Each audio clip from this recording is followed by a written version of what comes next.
Welcome to the June 16th meeting of the Portsmouth Police Commission. I'll ask Commissioner Fernald to lead us in the Pledge of Allegiance.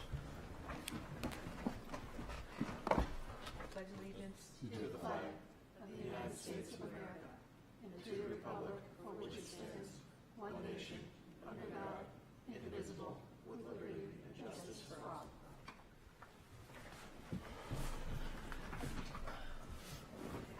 I'll take a motion in regard to last meeting's minutes. Okay, I'll make a motion that we accept the meeting minutes for the May 19th regular commission meeting. Second. All in favor? Aye. Now is the opportunity for public comment. Each individual comment is limited to 5 minutes, and speakers are asked to state their name and address before addressing whatever they wish to address.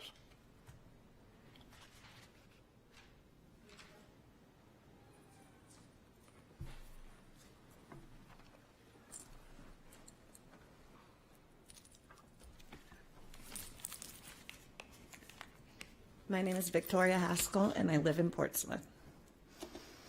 I'm here because the last meeting I came to, there were inappropriate comments made from people sitting in this panel, which I actually heard and which are clearly audible on your recording, on your YouTube page. I'm really upset that Buzz has decided to blow me off in repeated attempts of me trying to get answers to 3 questions. 3. And when you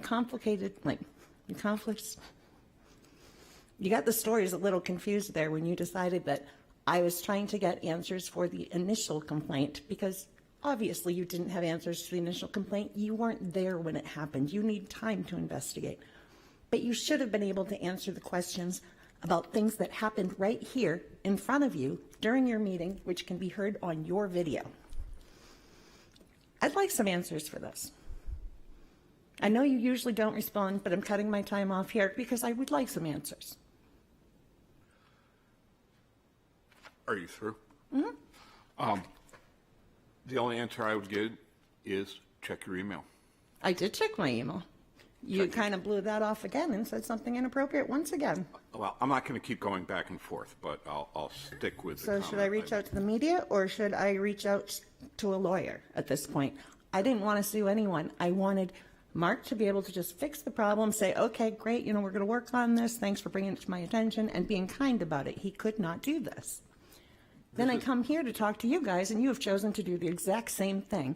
There were sexist comments made. There was religious discrimination made. There was, we got a doozy before I spoke, before I even opened my mouth. Then, of course, there was the Mark stating, as they were delaying a promotion, let him watch her. I'm like, seriously, dude, do I hear entertainment? I'm like, what's wrong with you? I was injured by members of your department. Now you're treating me like some sort of entertainment? That's a serious problem, and it's a serious breach of your leadership. And then to hear from one of you two gentlemen, the last comment of, she's getting a statement. I do not believe it was Buzz like I had originally thought, because I looked back at the video and did not see your mouth moving at that moment because you started to speak about something else. This is a serious problem. There's so much sexism in this town. I'm like, there's religious discrimination. Can you imagine if somebody said to you, what are you, a Jew? Like, I got, what are you, a witch? When I came to him with a serious complaint. And then when I asked for an apology, I got, crazy lady, I didn't call you a witch. I asked if you were into witchery. Witchery is a 16th and 17th century word that was used to light women on fire and murder them. Thank you for sharing that with me, Chief. I really respect you a lot now. I did respect you before you went into that mode. Like, so is it lawyer or media? Which would you prefer?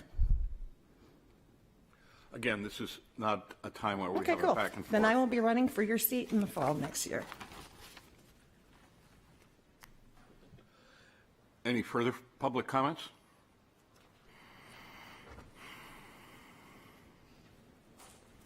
My name is Kathleen Logan. I live at 21 Blossom Street. I wasn't even sure I would make a comment or I would just sit here and watch the proceedings, but several of you know me. And I'm here because I am frustrated after dealing with about 6 years of a frequent flyer for the police department who lives on our street periodically because his parents keep putting him back there. He's mentally ill and he's got drug issues. I and my family have reached out to the police numerous times over the course of these 6 years. I've decided I'm not going to back down on this anymore. If I have to come to City Hall once a week for the next year, I will do it. I have reached out to assessors, inspection department, the city manager. I've reached out to the mayor, who hasn't responded to me. And I've, like I said, been at the police many, many times. The problem is the police say that there's nothing they can do, so we're faced with being in the same environment as a person who is a danger to us. On April 19th, my son had to call the police because this person was walking up Blossom Street with a big knife in his hand. I had called the police 3 days earlier, and they convinced me to take a no trespass out on this guy. And I decided to do it, even though I felt like it's not, why? You can't do anything anyway. My yard has no frontage, and he's not walking on the street. He can stab me in the back easily. But I did it. They weren't able to serve it until the 19th when my son called to say, he has the knife. Of course, they couldn't do anything until the parents, called and committed him again.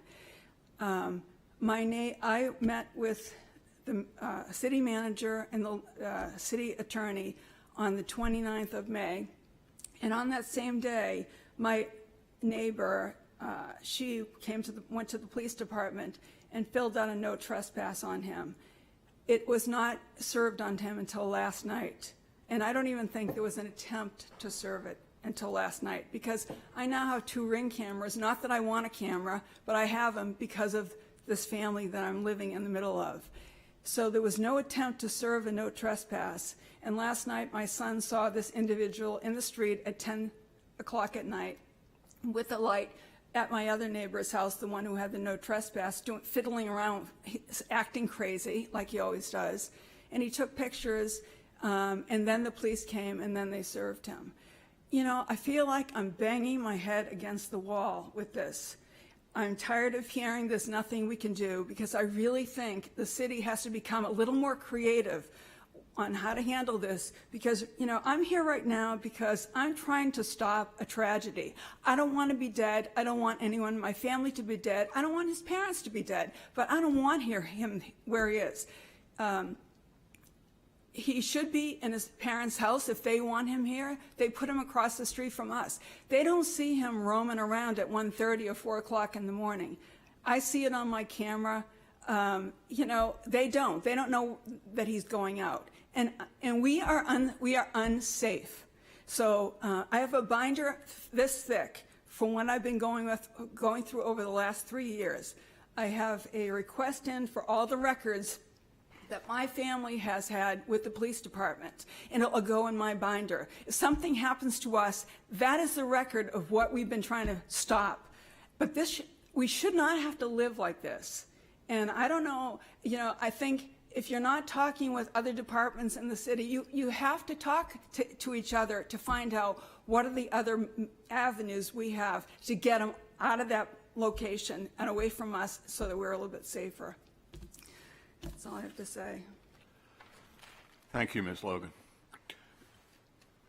Is there anyone else who would like to make a public comment? My assumption is there's nobody online. So ends our public comment. And now we move to new business. The facilities update.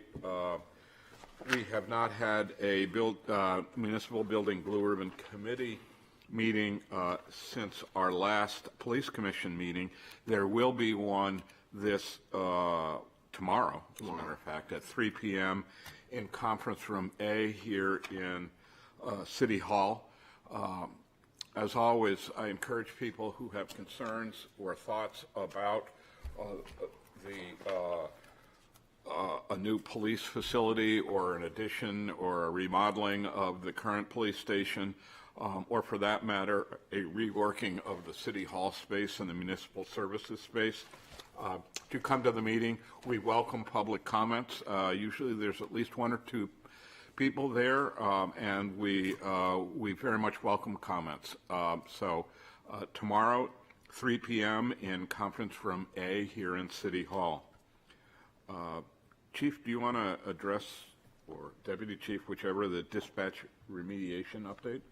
Yes, on the dispatch remediation, the remediation has been completed, and now we are waiting on equipment, HVAC equipment, to come in before they can start construction inside the dispatch center. So we're kind of in a holding pattern until that equipment comes in. Do we have any sense of the timeline for completion? That's the million-dollar question. No, because we were waiting on this equipment, and there were some delays in getting what we wanted, and then they started doing some more analysis, and some of the equipment wasn't the right equipment, so they had to order that, and we don't have a timeline on when that'll arrive. So you're understanding that if and when the police department is more broadly remodeled and reconstituted, be it in 3 to 5 years, that new equipment will be viable at that point? The equipment that we're waiting on is not for dispatch per se. It's more of building structural stuff like the HVAC system. So I'm sure it'll be put to use for whatever purpose that space serves at the time. Thank you. Chief, you're next on the list, your report. All right. Next on there is I'll need a vote from the commission on the renewal of the employment agreement for Deputy Chief Mike Maloney. I'll entertain a motion. I'll make a motion that we approve the deputy police chief's employment agreement as presented and forward to the city council for its action. A second. All in favor? Aye. Next on the list will be a grant, acceptance of a grant. I need a vote by the commission. A grant for $7,408.23 from the Bureau of Justice Assistance Patrick Leahy Bulletproof Partnership Program. It offsets 50% of the cost of 15 bulletproof vests. And it's a 50-50 match, so I need the acceptance for the commission to accept that grant. Do I hear a motion? Make a motion to accept the grant from the Patrick Leahy Bulletproof Vest Partnership Program. Second. All in favor? Aye. So adopted. Crime analyst report, I believe Deputy Chief. Sure, certainly, thank you.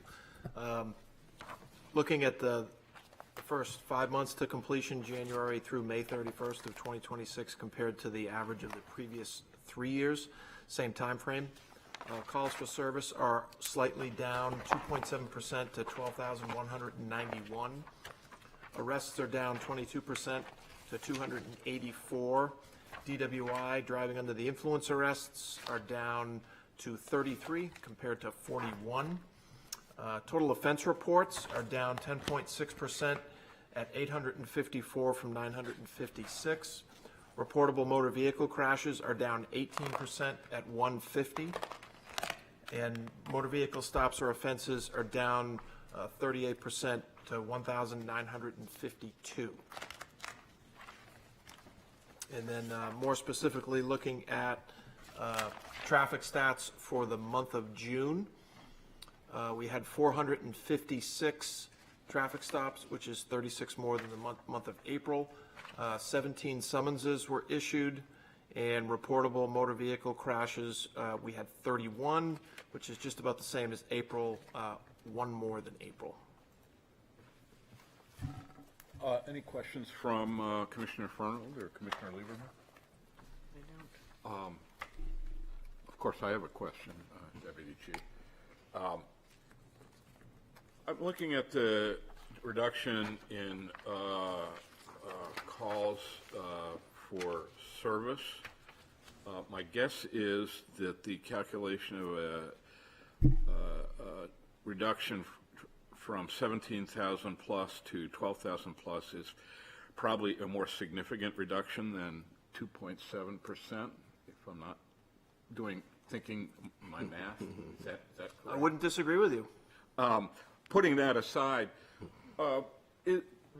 in any regard, is that reduction, at least in part, attributable to the work our social worker has been doing in connecting with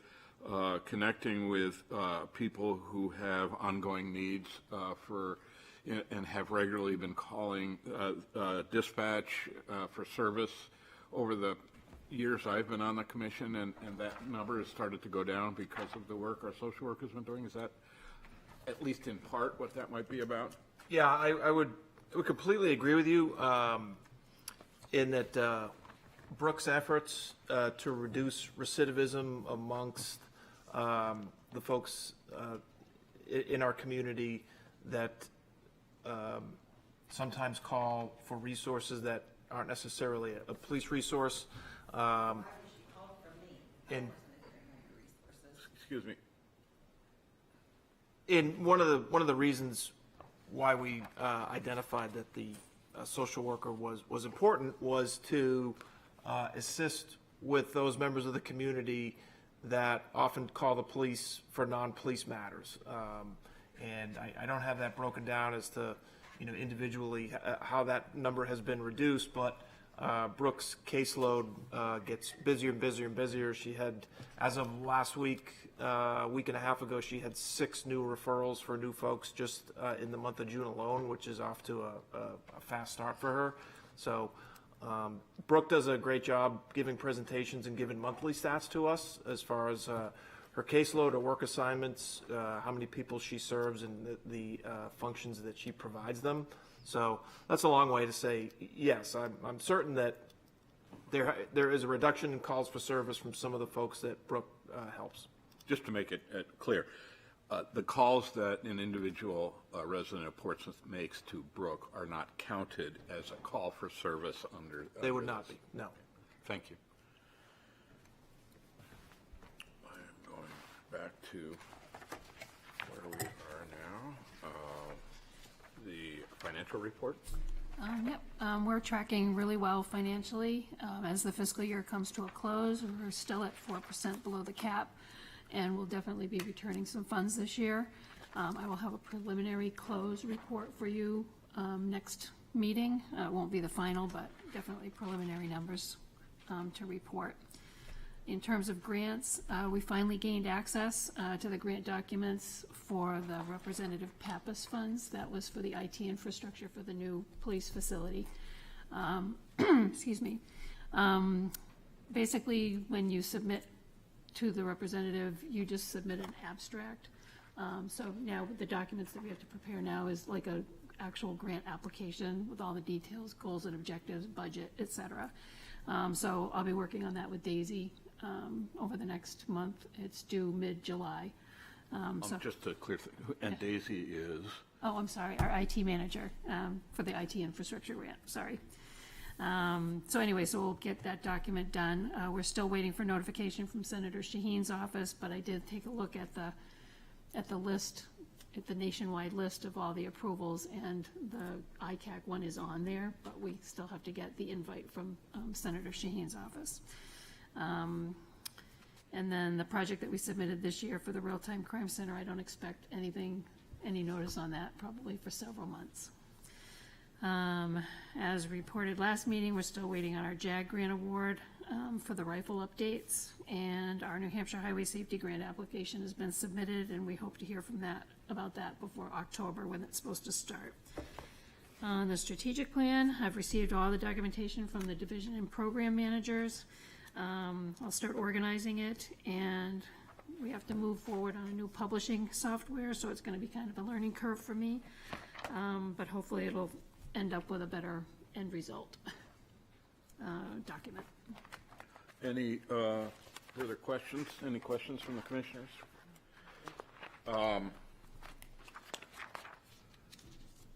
Any other business? Our next regular meeting is on Tuesday, July 14th, 2026. Make sure to check the municipal meetings calendar on the city website, as it's always possible that that date may change, but currently it is Tuesday, July 14th, 2026 at 5:30. And I'll take a motion to adjourn at this point. I make a motion to adjourn the public meeting. Second. All in favor? Aye. Thank you all, and we will see you next month.